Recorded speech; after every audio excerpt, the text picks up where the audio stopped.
All right, welcome everyone. People are popping in like little bubbles. Welcome, Abash, Tina, Lakshmi, Bob, Lawrence, Shraeda. As you guys are coming in, please put your name or your playa name. Hi, Tina. Oh my God, I haven't seen you in forever. Hi. In the chat and let us know where you're calling from. And let us also know why sustainability is important to you. If you can succinctly say that in the chat. So come on in, everybody. Welcome. You are here at Greening Your Burn with Blast. And we're so excited to have everyone. My name is Magnolia, and I'm calling in from Oakland, California. And I was reflecting on why sustainability is important to me this morning as my two children were running around yelling and screaming with joy. And that's why, because I want to leave this place better than I found it. Because that's our legacy. That's my legacy. Thanks. So welcome everyone. Come on in, put your name and your playa name and where you are in the world in the chat and why sustainability is important to you. BLAST stands for Burner Leadership Achieving Sustainable Theme Camps. Simply put, it's a green camp rating system.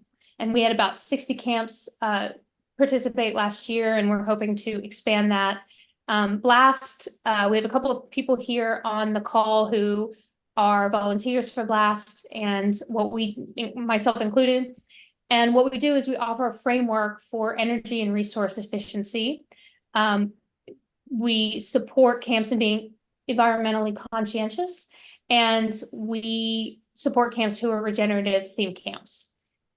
Today, we're going to learn from some of our high-scoring camp leads, in addition to some of the BLAST volunteers, on ways to uplevel your camp sustainability on Playa. We're going to cover 5 of the 6 focus areas: food, water, shelter, transport, and waste. And then during the session, I'm going to tell you all the answers to the BLAST rating system so that you can improve your camp and get an A+ next year. And if you've never joined us for BLAST, we're going to send you some links at the end of this so that you can get involved in a myriad of ways. Welcome, everyone. I'm going to ask all of the presenters, the panelists, to come off mute for just a moment and say hello. Let us know what your camp is and what you're going to be talking about today. We will start with Mark, Sugar. Hi everyone. I'm Sugar. I'm the co-TCO of Ocean Beach. Ocean Beach has been a registered camp for 4 years. I've been burning for close to 10 years, and I'll be talking about water.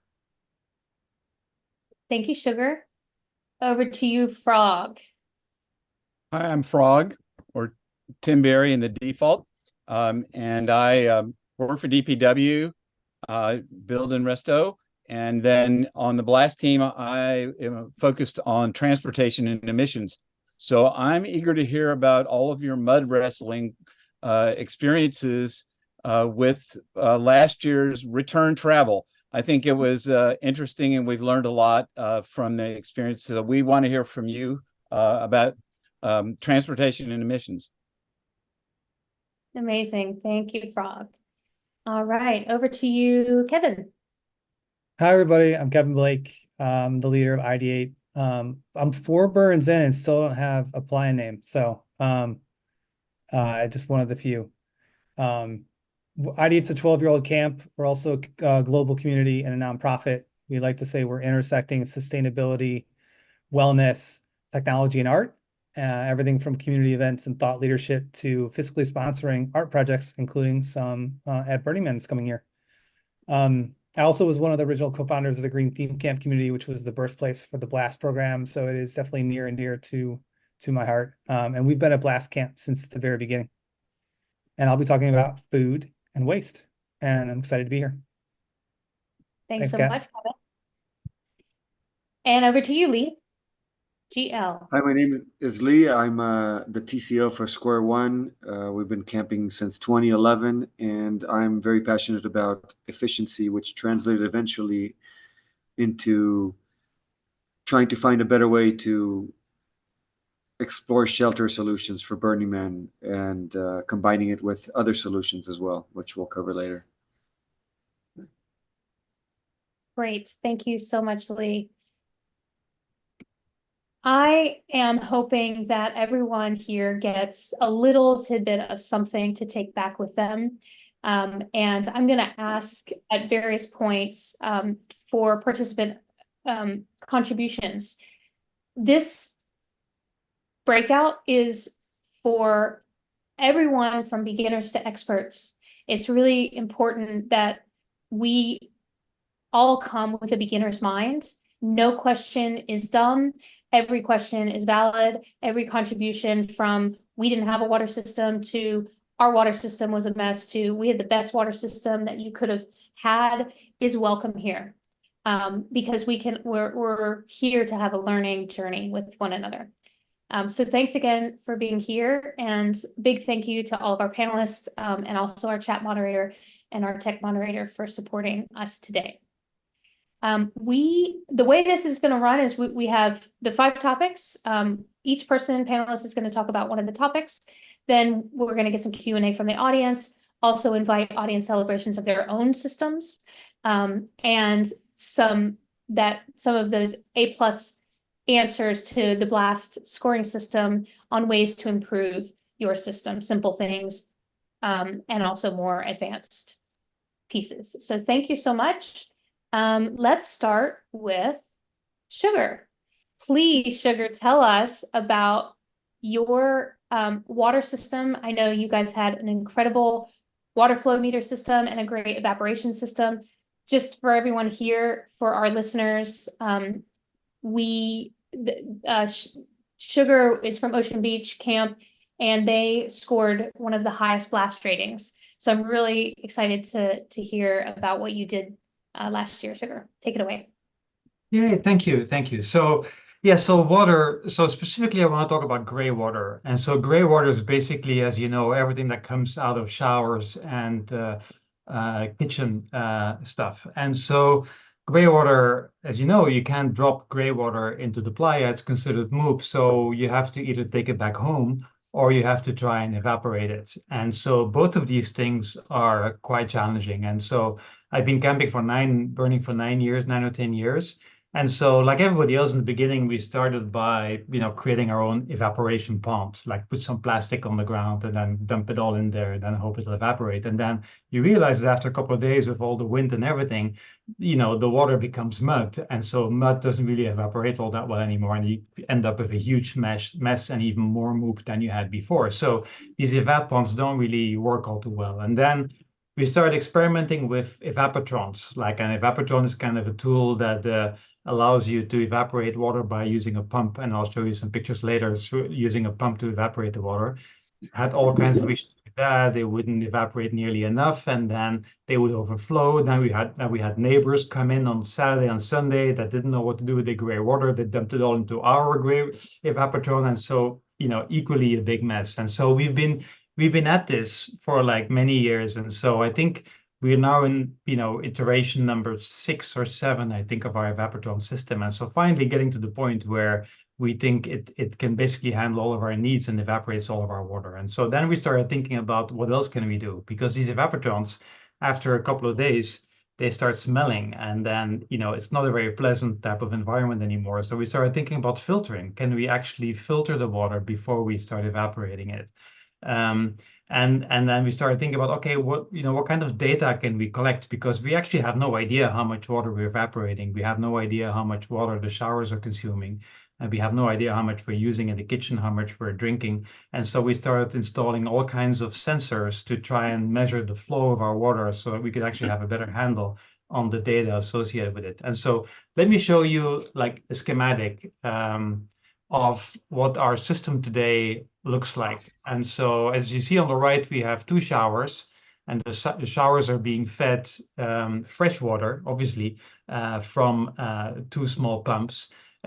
we bring over to the system the kitchen water as well. And then it goes through a stage of filters. It goes through a pond filter, and then it goes to a spin filter, and then it goes through a carbon filter, and then a UV filter. And then finally, we dump everything into 3 evapotrons that each have their own little pump that will evaporate all the water. And in case everything goes really bad and we have too much water, then there's an overflow tank that will capture anything that we can't evaporate. And so let me show you a picture of what the system actually looks like. And that's the next slide. There we go. So these are on the left and the right. You basically see the evapotrons in action. And this is basically iteration, as I said, iterations 5 or 6 of our system. Currently, what the system is doing, those 3 evapotrons evaporated roughly 190 gallons of gray water during the last burn. And as you know, the burn got cut short because it started raining. And so when it starts raining, you don't evaporate much water anymore. So our evapotron system was actually shut down with the rain. So in the 6 days or something that it wasn't raining, we evaporated close to 190 gallons of water. So these things are super simple to make. We have actually instructions online with how to help you actually build these things. And it's basically been a very much of a learning journey in this. And there's so many little details that you kind of have to get right. Like we used to use round buckets, but then when you drill round buckets underneath the evapotrons, and you drill holes in it, those tend to leak. So now we use square buckets. And so there's like all these little learnings that we've had over the years on how to make this system more powerful. Last year we had 3 feet high evapotrons. No, 2 years ago we had 3 feet high evapotrons. We now doubled it to 6 feet. And so that doubles the evaporation space. We started using burlap to cover the metal, which also increased the evaporation. And so there's all these little things that you can actually do to make the system more performant. So I think the evapotrons are in good shape, and you can find the instructions on how to make them. And then last year we tried something new, which was a filtration system. And this is, I would call this kind of version 0.1. It's not ready for kind of prime time. We had all kinds of issues with it. The most important one that, clay actually tends to clog filters. And so we had some issues with clogged filters. But in general, I think the water that we were able to kind of push through was far more clear and less smelly than the water than we had before. And so we're basically going to expand our system this year with an extra stage of filtration, which is called ultrafiltration, that hopefully will get all the clay particles out. And we'll see how that works. And then you can see at the bottom in the middle picture at the bottom, so everything is built in one of these, the filtration is built in one of these like black and yellow totes. At the bottom, you can actually see this little kind of water flow sensor where the garden hose connects. That shows you how much water is being evaporated at any point in time. So that's kind of a brief overview of the system. It's by no means perfect. I think the evaporation works pretty well. The filtration still is a work in progress. But overall, last year was the first year that we actually didn't have to bring any gray water home. Everything that we had was evaporated properly, and we didn't have to bring any water home. So that was a good success for us. Thank you so much. Wow, incredible. And what I love about what I'm seeing here is that it's pieces of wood put together to hold up a little kiddie pool. And mesh wire and burlap sack. It's like all materials that can be found already out, in the world, Can you tell everyone how big your camp is? So the camp is a 30-person camp. And we've always been a 30-person camp, and we plan on keeping it that way. We kind of like the neighborhood camp feeling to it. And so the only tricky part here is that it does require pumps, like compared to an evaporation pond or like an evap system that uses wind. This uses a pump that sits in the bucket underneath that pushes the water up and that makes the swivel at the top turn and distributes the water. So you need a 12-volt pump to do it.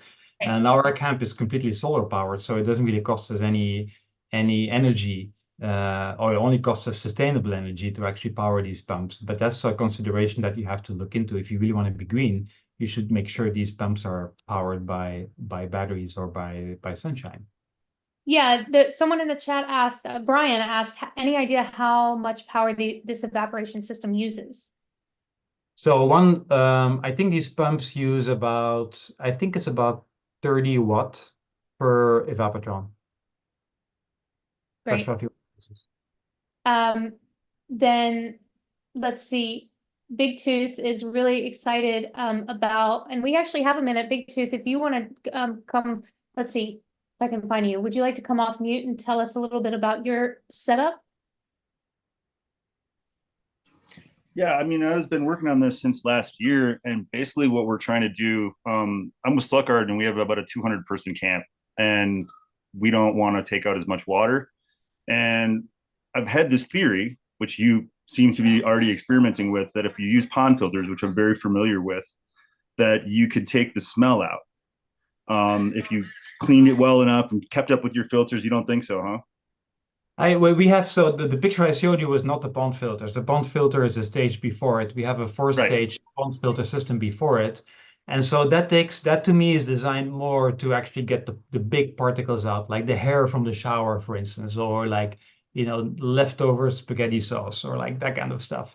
So well, as they go through the stages, it gets finer and finer, right? It just gets finer, but it's not micron level, right? It's much bigger than that. And then the next stage is it goes to micron spin filters that will take it down from like 200 micron to 50 micron. And then I have a carbon filter, and the carbon filter will really take all the smell, and the UV filter will kill all the bacteria. So that's what I was thinking, was the UV would be the ticket to getting the bacterial out of it. And I think without the bacterial load, there's really not a lot of chance for it to smell, even though it might not be perfectly clean. Yeah. So and then what we wanted to do was, we have a large porticool that we're going to put in our dome. And I've already experimented with this idea, and a large porticool like that with a proper dome with an inside and outside cover, so you've got that dead airspace. You can bring it down 20 or 25 degrees with a large porticool. So we wanted to try to take that water, run it through the porticool, and then actually use it to cool the dome. Yeah. I mean, obviously, so actually, yes, I think that's a great idea. And actually, our vision with the water treatment is to make a completely closed loop and clean it to such a level that we can actually shower in it again. And so you could take an endless shower for like, an hour if you want, and it would just be like a gallon of fresh water per shower session. But I'm not like, I don't think my filtration system is ready for that. I would go for that, but I feel like that's going to be a tough sell with campers. But I think putting it through a porticool. So basically, you only recycle your own shower water, right? Like every new camper gets 1 gallon of fresh water, and then that 1 gallon gets recycled until you're done with your shower session, and then it gets evaporated. So that's the vision behind it, but I don't think we're there yet. Well, what I like about the porticool is I've experimented with the porticool, and running in the heat of the day, one of those large 6-foot face porticools can go through about 100 gallons of water a day. Yeah. They're like a supercharged evaporation system. Yeah. So more power though. It uses a little bit more power, but we've got a powered camp, so it's not a massive issue for us. But they can really cook through a lot of water. Yeah, it's a cool idea. Mm-hmm. Yeah, very. We look forward to seeing how it works out, and would love for you to join the Blast rating system so we can learn from you. Because part of what we're trying to do with Blast is, yes, it's the rating system, but there's it's attached to the green theme camps, which I'll explain more about later. And that is a great community for people like you, Big Tooth, to share your contributions of what you're learning as you go, but also learn from other people who are doing it. So thanks so much. It's cool to see somebody else is already doing this. It's great information. Yeah, thank you. But the real test we want to do, so Ocean Beach is known for its lobster pizza. And so one year we dumped all the leftovers of the lobster water into our evapotrons, which is a horrible idea. So the real test of like, do we capture all the smells with the filter system, is to dump all the lobster water in it and see what happens if it comes out clean on the other end. That'll be the final test. Truly, thank you. I'd like to invite the audience now to raise your hand and let us know if there's any particular questions that you have for Sugar, and or if you have a system that you're really proud of that maybe we at Blast didn't learn about. So this is common about how quiet these pumps are. Yeah, they are very quiet because they're submerged, right? Like the pumps are basically submerged pump that sit in a bucket full of water, so you barely hear them. The only thing that you hear is basically the water swiveling around at the top of the evaporatrons, which feels like it's a fountain in the middle of a desert, which is really nice. Great. Any shares out there? All right. To close out this particular topic, I just want to share a few ideas with you that we have gathered for our blast rating. Ray, if you could unspotlight Sugar for a moment so I can, that'd be great. Okay, so we'd love to hear your particular ideas, but some of the things that we have been tracking and ways to improve your own water system are, first and foremost, like Sugar said that they're doing at Ocean Beach, is tracking your water usage. Find out just this year, just find out how much water you're using.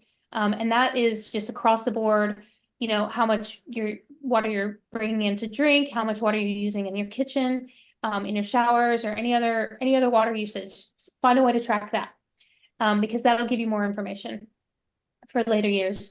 Also, plan to mitigate any water leakage, and discouraging the use of single-use plastic bottles is a big one. Encourage people to bring their reusable water bottles. People are constantly giving out stickers on Playa. Water bottles are a great place to put stickers. Another way to improve your water system is to reuse and evaporate your gray water system, such as Sugar has demonstrated here. And then the big one that you're going to hear me say after every single topic is to educating your campers on reducing your water consumption. Education is a huge component of making things happen in your camp, and so that's a big one for us at Blast. That's an important point. We spend a huge amount of time on like making people, all the campers, aware of like what water usage means. And so I still remember by my first burn, I had an RV at that time. I don't have RVs anymore, but the first one was an RV, and I had a 50-gallon tank. And I was like rinsing my dishes under running water because I thought it was going to be more efficient than filling out a sink.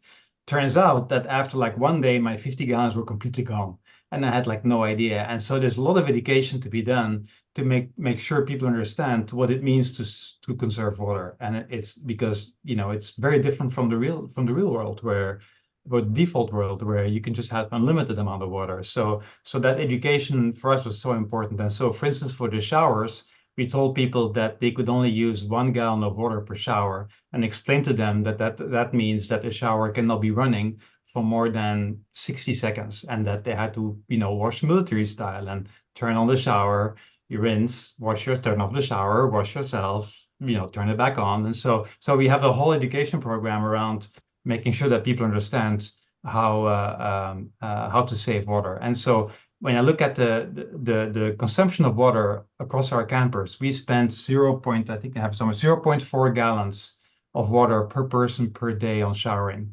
And which is roughly right, because we told people that they're allowed to take 1 shower every 2 days. And so it roughly came out to that 1 gallon per shower. We spent 0.6 gallons on drinking, and we spent half a gallon per day per camper on like kitchen stuff. So that's what we learned from that. Great. And what better way to teach your campers about how much a gallon of water is than to have them carry it across their camp to the shower. Great. Thank you so much, Sugar. I really appreciate you.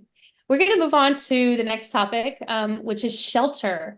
And we're going to hear from Lee, GL, about his camp shelter. But not only that, also he is a volunteer in Blast, and he's going to tell us a little bit about how Blast is thinking about the rating system of shelter. Lee, take it away.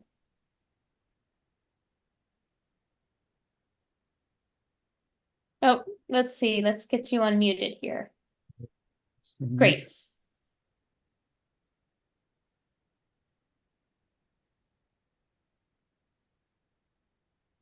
Oh, You are still unmuted here. Let's see. Can There you you hear go. me? Yes, we can hear you now. Thank you. Check, check. Hello. Yes. Hi, everybody. My name is Lee. I've been burning since 2011, and I got into shelter through efficiency. At first, it wasn't about sustainability; it was about saving money. Because when I started running a camp, it grew so fast. Within a few years, we were 120 people, and I concentrated more on the idea of communal effort than radical self-reliance. And in our camp, we shared all the resources, and we still do. And because we did that, we had a very clear view of how much money was being spent on everything. I'm about to throw some exuberant numbers, and forgive me if it sounds privileged, but at our camp back in 2014, I think, or 15, when we had 25 rented RVs, when we were still allowed to get them through point one, the average cost of a rented deliverable RV was $10,000. So as a camp, there was $250,000 wasted on housing. And to me, that was, I extrapolated that to the rest of the burn. And I thought to myself, this is insane, because even though I had a camp full of privileged people, I thought the burn itself must have a lot more people like the ones in my camp. And there are millions of dollars being spent on temporary housing being delivered to the burn and providing zero benefit for people outside from the direct people who use those shelters. So if we can cut the cost of that by, let's say, half, just throwing out a number, then the burn will be a better place, because there will be so much funds left over to create art and better things. We ended up doing that, and I'm going to walk you through how we did it. But before I take you down that storyline, I want to share with you like the lessons that we achieved at the end, which was shelter is a very subjective topic, because what might be green for one group might not be green for another. For example, if I own my RV and I live in Reno, it makes a lot of sense for me to drive it to Burning Man. And if I then share it with 5 of my buddies, and there's 6 people in the RV, that RV AC becomes a fairly efficient where you divide the wattage use by the number of people. Whereas if somebody needs to fly into Burning Man and then somebody else delivers a monster RV for them, and it's just a couple sleeping in a 40-footer, all of a sudden that same RV that I owned becomes a very wasteful item. So it really, with a shelter, it really, it's interesting how you how you use it really affects whether it's an efficient solution or not.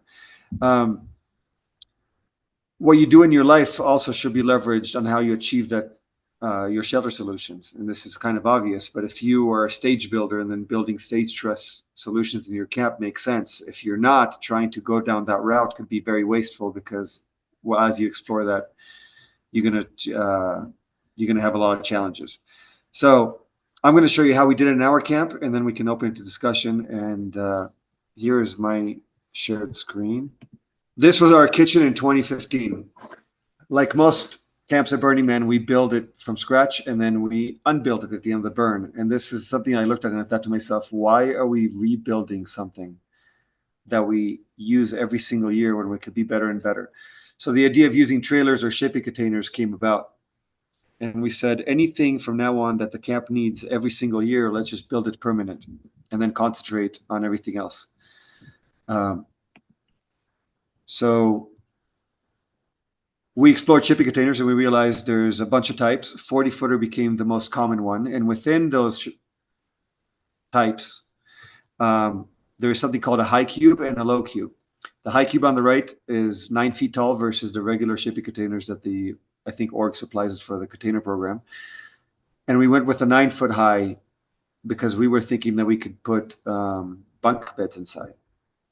Because the idea was, as you create your shelters, everything should have the most amount of use case scenarios. For example, if you can only bring a pot or a pan to Burning Man, I would choose a pot because it could do anything a pan can, even though it's not as convenient. So the same idea with the shipping container. If we can bring supplies within the shipping container and then turn it into sleeping quarters, then it's a win-win. The taller it is, the better. And we found a company that can deliver it using what's called tilt beds. It's kind of cool that you don't need heavy equipment aside from the truck bed itself. It tilts and slides off. We had grandiose ideas of creating container housing buildings.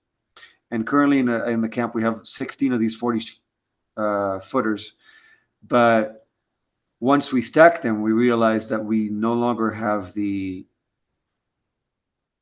perimeter of the camp established, and we had a lot of theft issues and what we call the zombie issues.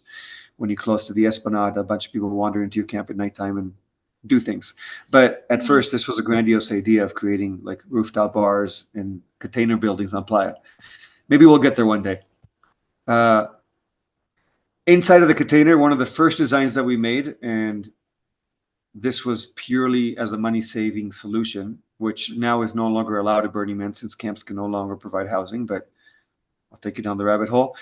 We divided a container into 3 rooms, and we put, this is called a queen, twin, queen configuration, or a QTQ. We also have a TQT. But we can fill these containers with boxes, deliver things to the playa, use them for interactivity, and as soon as the container is empty, all these beds click into place and people sleep in them. Currently in camp, we have 100 people sleeping in containers. A bunch of other configurations that we had. This is the TQT versus the QTQ. After doing 4 of these containers at once, we realized we're doing it wrong, and we should have what's called a convertible container, where a container can become multi-purpose, where instead of having set rooms, it's just a clear space with E-tracks on the walls. So before we get to those pictures, the way we did the container is just like a house wall, R13 insulation, 2x4s, and electrical wiring that can withstand deliveries. Each container has a power inlet that plugs into spider boxes. These are pretty standard for many Burning Man camps. And then we went with the kitchen. This is the part that started it all, where we decided we need a container. So this container is now a modular kitchen that everything clicks into the walls. This same container, which no longer has this drop-down door, FYI, because one time it almost dropped on a human, so we changed it with the garage doors. This is what it looks like now. We also employ it in Fly Ranch, and we try to employ it in disaster zones. When the Santa Rosa fires hit, we shipped it over there. And the idea, again, that you build it once, and now you can just move it around rather than spending your time on playa doing build week, building a kitchen. And the same for Strike. Here's how it looks when we use it on playa. I love that, Lee. Yeah. I'm gonna move Am us I over forward. time? Yeah, just maybe close up here. I'll close it. Okay, so now we've reached a point where all the containers are multi-use. We ship things for other camps. We design it in ways that everything clicks in, clicks out, whatever. So as far as Blast is concerned, I'm aware that most camps can't do this, but I'm showing an example of leveraging what you can do in your normal life and bringing it to the playa. And it goes as far as using the right paints, asking all your members what the resources they have available to them, and using communal effort, realizing, okay, we have all these things. What can we build that can be repurposed, reused, and constantly overturned to be more and more efficient, instead of starting from scratch each year and saying, okay, this year we're going to do this, next year we're going to do that.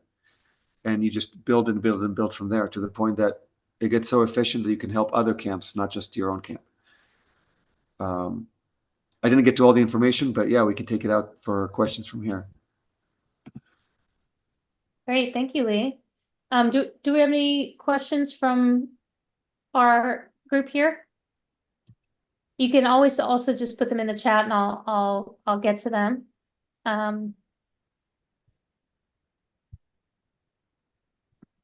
Okay, great. Oh, here we go. Ray's curious, where do you store the containers, and who does the logistics of moving them around?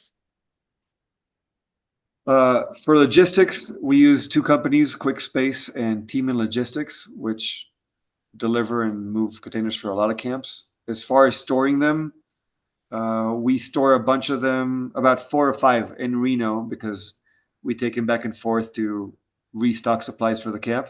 And the rest of them are very close to the storage station that Burning Man uses. It's called the Iverson Ranch, I think. And it's about 12 miles north of Playa. So we use very little energy to move them to and from Playa. We got lucky on that front, but it's pretty hard once you get a lot of equipment to find a place to store it. And that's kind of the puzzle that TCOs have to go through and ask other TCOs and find solutions, because even once you find one after a few years, it's no longer valid and you got to mix things up.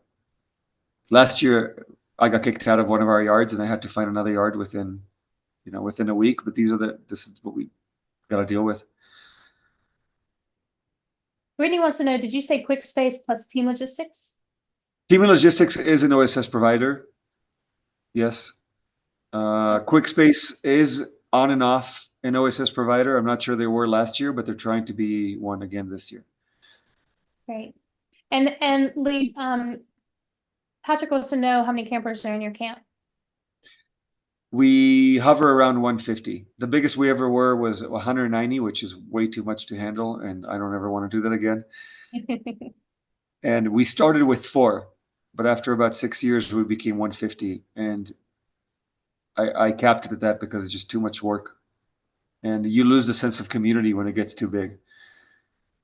So that's where we're hovering right now. Right. Yep, I can attest to that. Okay, great. Thank you, Lee. Really appreciate your knowledge and contribution. Thank you there. Okay, just to close this up, and Ray, if you could unspotlight Lee, there you go. Thank you. It's nice to see people's faces. Just to close this up here, I want to offer a few ways that we at Blast are thinking about improving shelter. Again, starting with tracking the type and height of camp managed shade structures, sleeping under shaded or reflective structures, and on that note, even providing a shade area for campers. And this reduces the need for running ACs all the time. Using alternative cooling methods like evaporative cooling and misting sprays. And then finally, as I said, educating this huge component. Even letting people know, like when you leave your home, when you leave your playa home, turning off the AC. And this applies to the default world too, doesn't it? Turning things off can save a lot of energy that is unnecessary and not being used. So thank you so much. We're gonna shift over here to a dear friend of mine, Kevin Blake from IDEATE. He's gonna talk a little bit about 2 topics actually, waste and food. So Kevin, let's do waste first, and then we'll take a pause for questions there, and then talk about food afterwards. Welcome, Kevin. Sounds good. Thanks, Max. Hi, everybody. So before I talk about food and waste, I wanted to talk about, I guess, the perspective that I'm coming from on these areas, which is our camp IDEATE. I want to talk about acculturation, that our camp IDEATE, typically we had 156 people in 2022, 118 in 2023. I'm definitely on the same page as you, Lee. Like once you get to 150, all of a sudden things start to change for not for the better. And so we'll probably land somewhere around like 100, 100 less is the best size for our group. But with food and waste, especially, acculturation is incredibly important. We have a really strong and intentional application, onboarding, and acculturation process. We're typically around half first-time burners. It's one of our missions and ethos is to welcome people into Burning Man. And we do it through a very intentional way of people that are sustainability minded, improving the diversity and inclusion of Burning Man. So with food and waste, especially, having good culture and acculturation process is incredibly important for these 2 areas. So to talk about waste, I'm gonna start with some tips, high-level tips, and I'll go into a little bit of the detail about that. So tips I have that a lot of veteran TCOs know as check marks, but that are first, have all your campers bring, again, from the perspective of half our camps first-time burners. So a lot of these things are probably basics for a lot of the veterans on the call. But have campers bring their own cups, bowls, plates, silverware. Done. If you don't bring that, you're eating with your hands. You don't provide any at all. And so the radical self-reliance is really strong there. We also don't provide any trash bags whatsoever or leave them out. It's amazing that people will find them, even if you hide them really, really well. And all of a sudden one person has one, then everybody has one. And then all of a sudden you're left with 100 trash bags at the end of strike, wondering what the hell to do. Not that I'm speaking from personal experience at all, but we also have our trash collection incredibly well organized. Magnolia was incredible with this and establishing a baseline for this, as she's camped with us many times. But have a real trash collection organized, and that's when systems come into play. We reculturate it within our camp meetings really well. We have great signage, and we repeat this over and over. So if you think of the system we're building education. Oh, well, it starts with onboarding into camp. Then we repeat it in camp meetings. Then we repeat it in our camp kickoff, and then we have great signage. So people know very clearly what trash goes where, that the camp is responsible for, and what they're responsible for personally. So we kind of like to say, if it's in your tent, it's your problem. If it's not in your tent and it's provided by camp, it's our problem. It's our collective camp problem. But all the camp leads on this panel and also on in this room right now know how quickly burners revert to their basic childhood instincts, and can forget a lot about these things. But if you build a system along the way, it can be a little bit more foolproof. Another thing we like to say about waste is donations. Again, all camp leads have heard that term of like, I'd like to donate this to camp. There's no such thing as donations to camp. Donations are basically trash, unless there's always exceptions. But make it very clear, again, if it goes in your tent, it's your problem. But we set up some really good systems to be able to handle this in our camp and share them with other camps. So as it gets to the areas of waste, recycling, landfill, compost are those three kind of main areas. Recycling is sometimes the most straightforward. We stress no single-use plastics whatsoever. We try not to use them for camp-provided things. Recycling mostly comes down to cans. Brush your cans and take them to our friends at Recycle Camp, which we have volunteer shifts to handle. We do have a small amount of single-use plastics that we use. The camp collects them within the container that's labeled that, and we take it back with us. Landfill is kind of everything else, so I'm really not going to touch too much on that. I think typically at the end, like a lot of people see in their own homes at the end of the week when you take out the trash, landfill is always the smallest.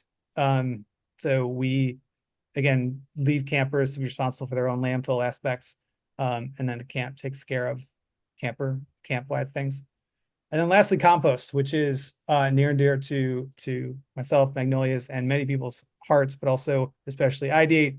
We're the founding and leading camp for the playa-wide compost program that Magnolia and a few others started now 7 years ago. It's grown every year in awareness and participation. And what we typically do is we share composting tips for camps well before Burning Man to get them educated and confident in the process to do that. I'll quickly share that if it goes in your mouth, it can be composted on playa.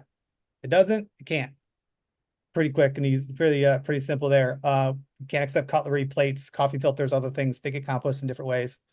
We also ask for compost to be dried. Liquid is heavy, especially on playa. So we raise funds every year through donations from camps that participate to collect all that compost, take it to the closest compost facility, full circle, to benefit Nevada farmers. But really, it's what we think about the compost program is that it's a education program, first and foremost. The goal of it is behavioral change. We want people to come back from Burning Man and learn composting is not hard. It doesn't smell, and they can do it themselves, which means they can tell their friends and their neighbors how to compost. So those are the high level areas for waste. I'll pause there. Magnolia, is there anything I missed that you wanted me to add since you're the resident compost queen? That's a pretty comprehensive description of how to handle your waste in your camp. Tracking how much waste and the type of waste that you are packing out. And you covered education, which is like tracking and education are two main blast rating components.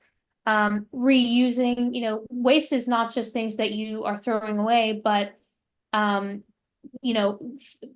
that you are using that could get thrown away, like bicycles, for example.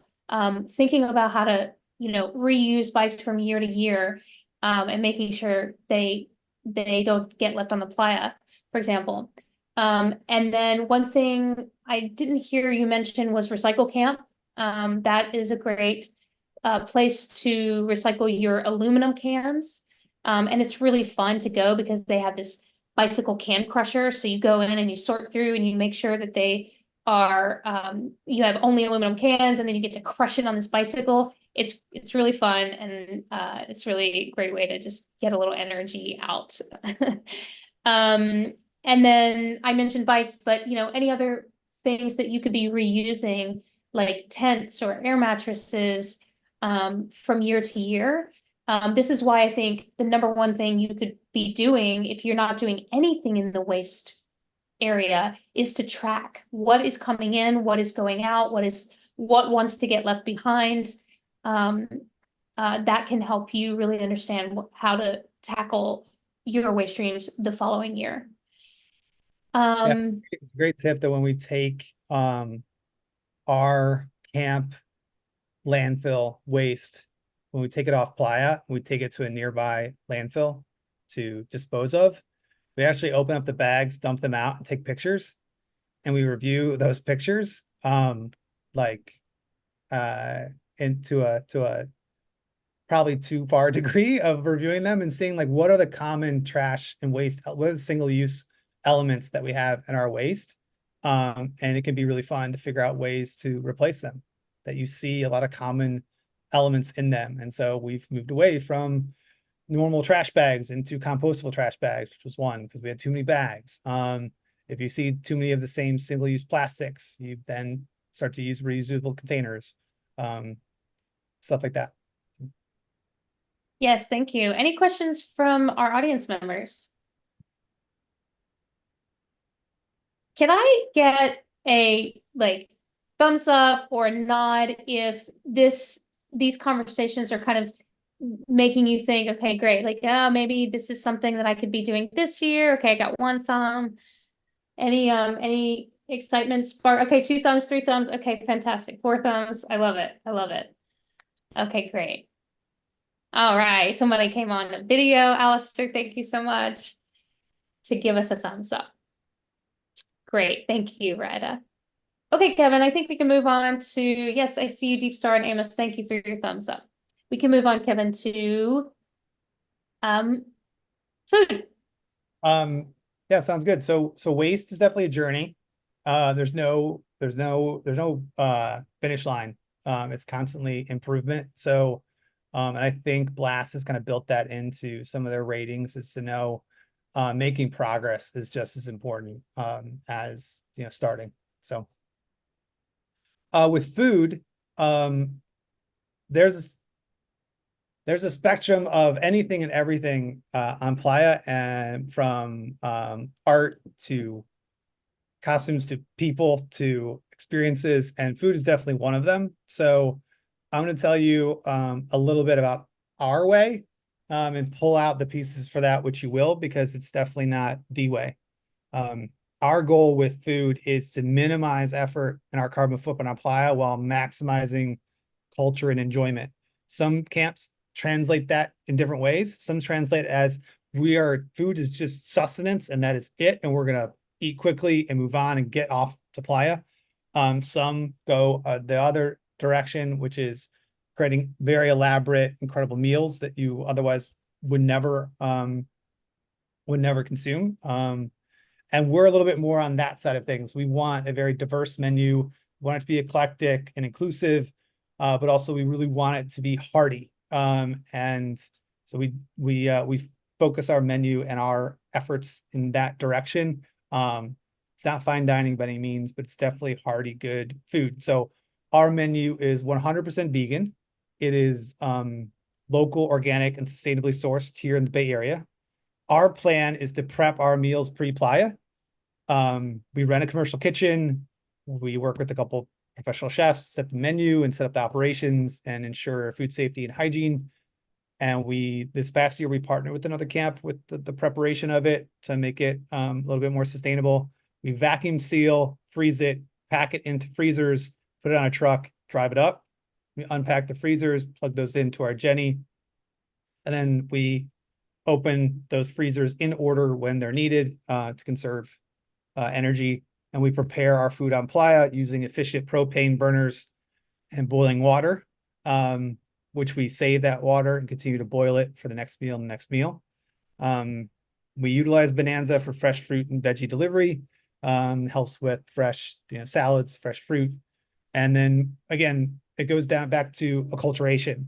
We have some food leads who love this and embrace the challenge of creating food and nourishment on playa in the desert in the harshest conditions.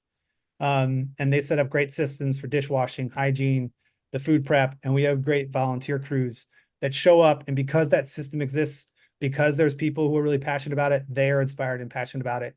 And those systems and signage go a really long way.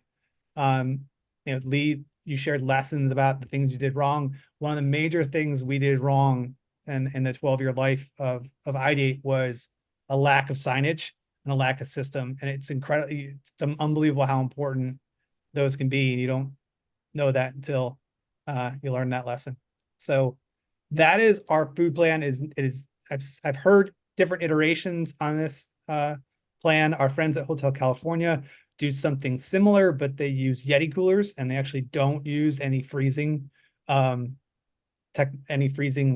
technology on playa. They keep those Yeti coolers closed. They pop them open when they're needed, and that's the day's food. And I know there's other iterations. There are camps who prepare a lot of food on playa because they love to do that, and they have chefs in camp that love to do that. So again, there's the broad spectrum here for food.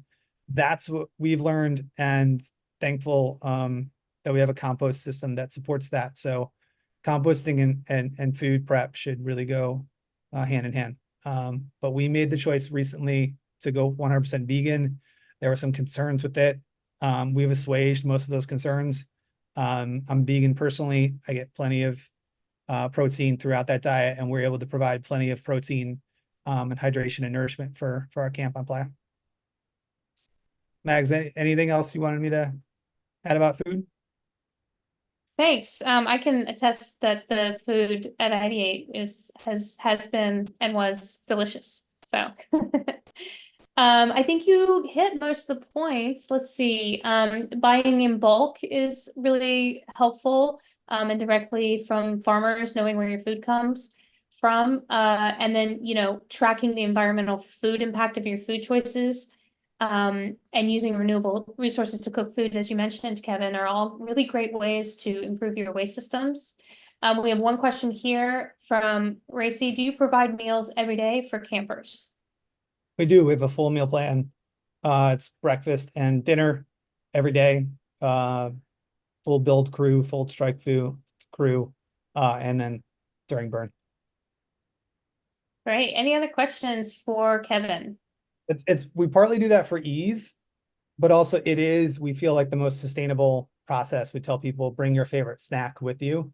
But if we didn't do that and we had, some hybrid of we'll provide some level of a kitchen to use, or if everyone was there on their own doing it, all I see is plastic wrapping everywhere. And so by far the most sustainable way to do this is a meal plan for the whole camp is what we've learned. Oh, yeah, that brings up a good point. One of the things that has, it's hard to be 100% sustainable, right? We're like you said, we're always striving to just have small iterations that are better and better each year. And one of the things that has been hard for me and something I've just learned in this past year in my own house and recycling system is, especially in Oakland municipal waste streams don't recycle soft plastics. So like plastic bags or the plastic film that comes off of, you know, that the food is wrapped in, or any sort of like plastic film, often has a special waste stream. So last year, what I did, I'm polycamperous. So I've been with IDEATE for many years and Burners Without Borders for many years. And what I have personally done is, this is kind of ridiculous. It's like, take home any soft plastics, because I do have a personal connection to an organization here in Oakland that does take soft plastics, because the city does not. So I would go around my camp asking people for soft plastics that I could take home with me, because I wanted to make sure that they got back in the right place. So just some ideas to throw your way, that there's so many different ways to handle waste and food and any of these streams. And so any little thing that you can do is A+ in my book. Okay, we're going to move on to transportation. Frog, would you like to come on and talk about transportation? Yes. So again, my name's Frog, Tim Berry.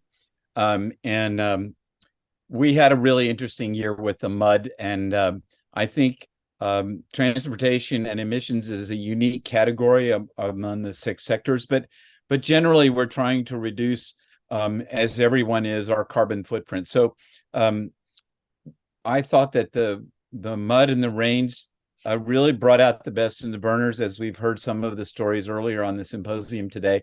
But I think, you know, the sort of lessons learned from the mud, I think the first one is flexibility. So with all of these different things, from, you know, what happens when it rains in a evap system, but, you know, people's return plans were changed substantially. So I think flexibility is an important thing we learned. And then the other is contingency. So I think that's where we found some community and cultural benefits, being burners, that you maybe got to ride home a different way than you came to the burn. And then I think that's the other aspect that we're so good at, is creativity. And so what we're really looking for is, how can we be creative about getting to and from the burn? And maybe more people actually went home on BXB than was anticipated. So it would be really interesting to know this and hear stories.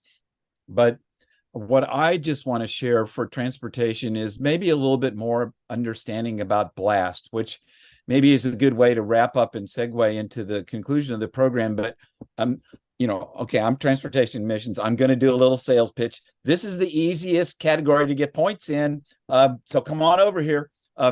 You're already doing the work. So people are already carpooling. They're already consolidating their stuff. They're economizing. And, you know, maybe that goes at one of the sources of criticism that Burning Man has, besides the fact that we burn things, and that's carbon, CO2 emissions. But, you know, that, well, why can't you just camp out in your backyard or in your neighborhood or your state park? Why do you have to drive all the way to Nevada or take a plane? So for us, I think helping us calculate our CO2 emissions is, first of all, it's something you're doing the work because you're trying to share, but it's an easy way to get points. So that's the thing. In all of the BLAST categories, we have at the heart of the circle, at the heart of the radius, is a set of requirements. And this is sort of the minimum thing to play in that category. So all we want you to do is calculate how much you're doing. And if you're keeping track of how your campmates get to the burn and from home, then you're already doing the work. And the other part of it is, I'm not going to say it's free. It's not free to get to and from, but you don't have to build anything. You don't have to buy a container. You don't have to buy any wood or even canvas to get points in this category. All you got to do is fill it out. And then the other thing I want to reinforce is something that Magnolia and Kevin have already emphasized on, is the first thing when you do the calculation is you become aware yourself of what your footprint is. And the second thing is, when you share that with your campmates, they also increase their awareness. So that's at the heart of what we want in all the blast categories is first awareness of what we're doing and our impact, and then sharing that amongst our campmates. And then Kevin used the word acculturation. You'll see that in all of our categories. Spread the word, put the signage up, talk to your neighbors, share power with your neighbors, whatever it is you're doing. But so that's my sort of conclusion on BLAST is that's how we structured the program to work, is there's something easy to do or something essential at the heart of the radius. And then building out from there is sharing that knowledge and then experimenting and doing things that don't work. We want to hear that too. You get points for things that don't work. But remember, transportation is the easiest place to get points. So come on over. Back to you, Magnolia. Thank you. Can you tell us a little bit about how you would advise people to track their carbon footprint? That's an excellent question. Thank you. And I actually should have mentioned this before. So we did it the easy math way in the past, and we're going to put out a new model, which is on the BLAST website and available to you. But it's really easy if you know where your people are coming from and are they taking a plane, a train, or driving. So there'll be a little simple spreadsheet. You can download that. Or even if you do a calculation on the back of the sheet of paper, we have some metrics in there you can use. So it's real simple to do the calculation of your impact driving, and then considering how you might reduce that. And then what we'll do in this new version is, since it might be muddy or dusty and you might go home a different way, we'll put it in actual to help us capture that data. That I think is where you're going, Magnolia. Yeah, thank you. Okay, any questions from our audience members for Frog? And just, I put in the chat, Frog gave us this idea that, Mudburn was really interesting and part of it was hard, but what it really did was it taught us what works when what doesn't work when it's raining. And he gave us this idea, fill in the blank. I'll never do blank again. So I'm going to encourage you to put in the chat, I'll never do blank again, fill that sentences. And so far we've got, I'll never do bag shoes again. And I'll never do Burning Man without a boat. A question from Big Tooth. Is there a data set that includes 80,000 people breathing? Serious question. And to that point, I think, it's hard to be carbon negative. And so any little bit can help, I think, starting with tracking your environmental footprint and taking the Burner Express, implementing strategies to reduce your weight and volume of stuff that's actually being transported. Carbon credits is another way. And then again, like educating your campers about what an environmental footprint is and what the impact is and what that even really means in terms of the bigger picture here. So Magnolia? Yes. I'll answer that question because it's an interesting thing. Yes, sitting here breathing, we are producing carbon dioxide emissions. And the least impact carbon footprint from a burner standpoint would be the hiker who got lost on the Pacific Crest Trail and wandered into the playa. Walking produces more carbon emissions than just breathing and sitting still. But yes, those are very real baseline figures. So, and the other thing is, I might argue that we are more green than we think because all these people don't drive cars for a week. They ride bicycles. Thumbs up, Blyas. We're getting some nods. Yes, Lee, would you like to add to that? Yeah, I just want to back up Big Tooth. And the burn is a wasteful event. I mean, we're going to the middle of nowhere and creating an amazing party, and it does produce a lot of waste. No matter how green we try to make it, it's not as green as canceling the burn. But there is a ratio that we all, I guess, have to go through on our daily lives, which is try to have the most amount of fun and freedom with the least amount of waste. Nelson Mandela, I think, said it in some, I'm going to paraphrase, but to be free is not just to be free to do whatever you want, but it's to live in a way that enhances the freedom of others. So, yeah, if we reduce the weight as much as possible, we'll enable more people to do more things. And ultimately, yes, life is wasteful in terms of carbon production, but we can't, a question like 80,000 people breathing, I mean, they would be breathing whether they're Burning Man or not. But we can just try to be as efficient as we can. It's the best we could do.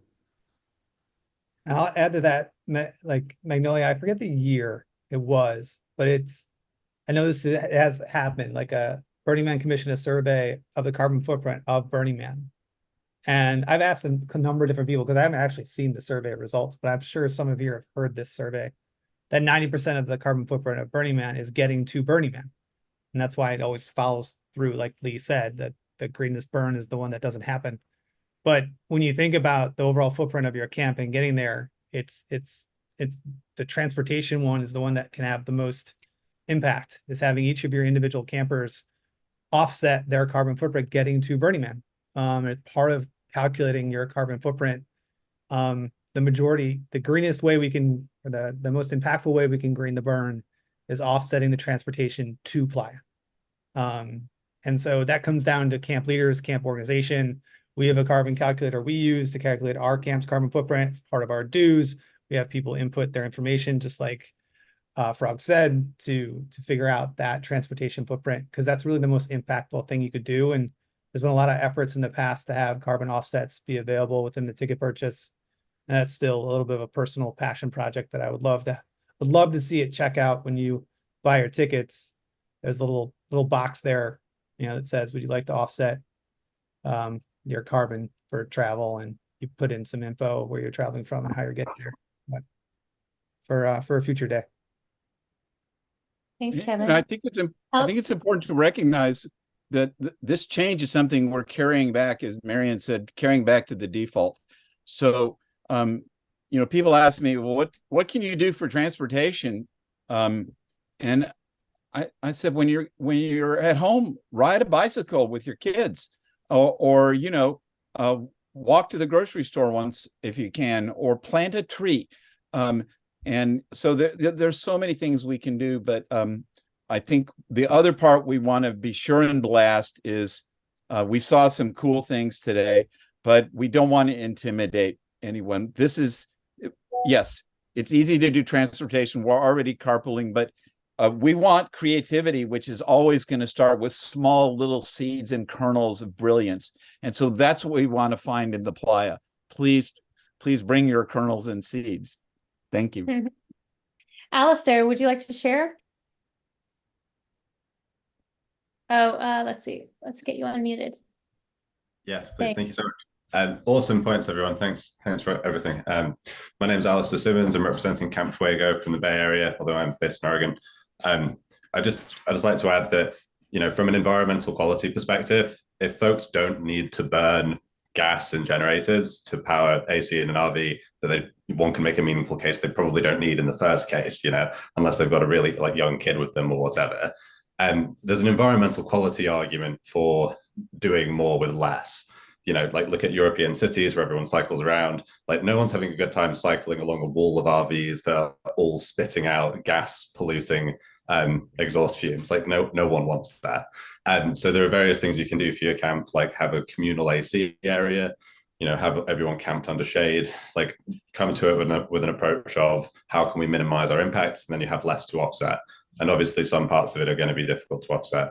And, there could be an argument made for carbon credits for flights and other stuff. Yeah, thank you. Thank you. Okay, we're going to be closing up here soon. Are there any other comments, questions? So I have a question for Frog. If you have some time. Yes, yeah. Go for it. Sure.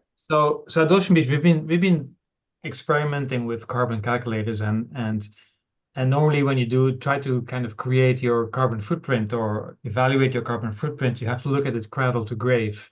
And so part of this is what is the kind of the Burning Man org, consume in terms of carbon footprint, and how does that get allocated to camps, right? So have you guys thought about the carbon footprint of the org itself? What's the CO2 impact of like burning the man? And if you divide it by 70,000 people, then you get that much gets allocated to the different camps. So if you think about a camp being carbon neutral, part of it is also the contribution of the org. Or like if the camp buys ice, right? What's the carbon footprint of the ice that we bought? Or what's the carbon footprint of the container program? Like, does the org have any kind of idea of what their carbon footprint is and how it could get allocated to individual campers or camps? Yeah, I'm happy to answer that question. And just to clarify, so I've been working for DPW now 5 or 6 years, and so I am aware of some of that. I also work on fly ranch teams, so I can tell you, apart from the camps, there are a number of initiatives. And in fact, last year was a whole new team of people were hired to measure the org's footprint. And I know someone mentioned before that there had been studies before. And I think what's going on right now is they're trying to consolidate all this different data from things. And what I mentioned about us tracking our own data from the camps, so I think they're coming at it from a very top-down, high level, and looking at things. But if we can give them grassroots data, and metrics, from the field or from the dust, then that helps everybody get a better sense of what the reality is. Because, we're talking about gas here in the air, and it's really hard to measure. It's not like asbestos or lots of our other toxins. But so the answer, Sugar, is, yeah, the org is working on stuff, and I would keep paying attention because there's all this data that was captured last year that should be really revealing. And if we can help feed more data, that just makes the accuracy improve. Thanks. All right. Well, I am so delighted to wrap this up with everyone. Thank you so much to all of our panelists. Let's give if you're on video, a high five. And also to Louis and Racy for supporting us in the background. Just a final little plug. We have a couple of ways that you can get involved. First and foremost, in the, let's see, there's a form that we would love for you to fill out if and when you have the chance. I just put it in the chat. It's a Camp Symposium feedback. Anything you can do to support this ongoingly and let us know what you loved about the Camp Symposium today and what could get better would be super helpful. We also, if you're interested in joining the Blast Theme Camp, getting a rating this year, I'm going to also put in the chat this interest form that you can fill out and let us know. It's just an interest form. It just says, hey, I'm interested in learning more about Blast and potentially signing up to be, part of the rated camp. And this is really fun because you get to learn more about what other camps are doing and about your own camp. And we'll come and visit you and check out your situation. And some of you will be able to rate on person. Then the final thing I want to share with you is this link tree. And here I'll just share my screen for just a quick moment. There we go. This is a hub for multiple ways that you can get involved. The umbrella is green theme camps, and you can get involved in the green theme camp community. I would love to see some of you there. Your contributions here were fantastic. And I think that other people could really be learning from all of you. So please join us, sign up for a newsletter, get involved on our Facebook group. If you don't already have a sustainability lead in your camp, here's a description to help you create that lead and to help that person know, what to do and how to do it.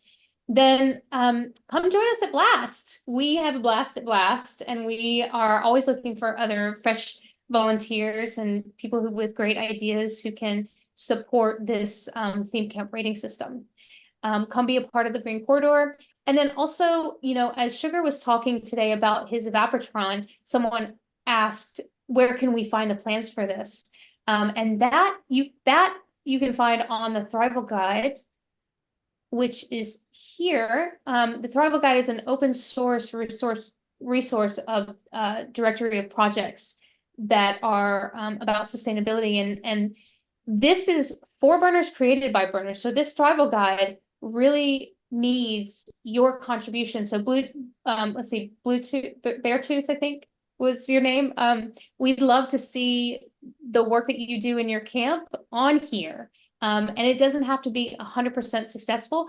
It just has to be a thing that you're doing to try to maintain even just a slice of sustainability out on the playa. So feel free to add your contributions to the Thrival Guide. It's open source. And then if you're interested in learning more, that's a great place to do that. Okay, I'd love if we could just do a cacophonous thank you, goodbye. And if you want to come off video for this, that'd be great. But let's see. Racy, is there a way to unmute Oh, everyone at the same time? everyone at the same time? Because that would be so fun. Okay, let me go down through them. Asking here. Let's see. I'm gonna ask everyone to unmute here. While we're going through that, I just want to put a huge shout out to Magnolia. She put an awesome amount of work into putting this thing together, and he was busy in the background, put up with all our silly questions to her, you know, and tolerated all that kind of. Could you send that to me again? Get requests. So seriously, thank you so much for putting this together. Awesome job, really. Yes, you're Very so nicely welcome. done. Okay, let's all give a big high five and a bye. See you later. Hip hip Bye. hooray. Be green, be Bye. green. Have fun.